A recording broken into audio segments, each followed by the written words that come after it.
Баршаңызға сәлем, менің каналыма қош келдіңіздер. Бүгін біз қызыл борщ дайындайтын боламыз. Етімізді қазанға қайнатамыз. Етіміз қайнағанша салмасын дайындаймыз. Ол үшін бізге орташа пияз ұсақтап тураймыз.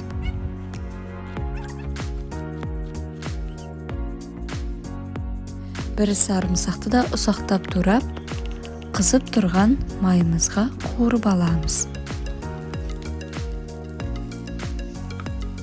Содан соң үстіне үкіштен өткізілген сәбіз, қызылша және картобымызды қосып, тұз сеуіп қуырып аламыз.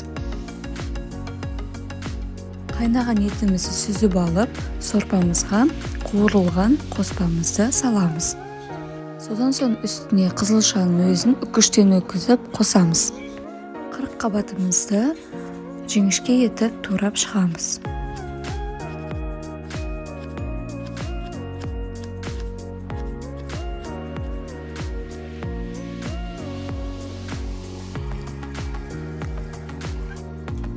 Қайнаған сорпамызды қабатымызды қосып, оның үстіне піскен етімізді турап саламыз. Қазанымыздың бетін жауып, жақсылап қайнатып аламыз. Осылайша біздің қызыл борщымыз дайын болды.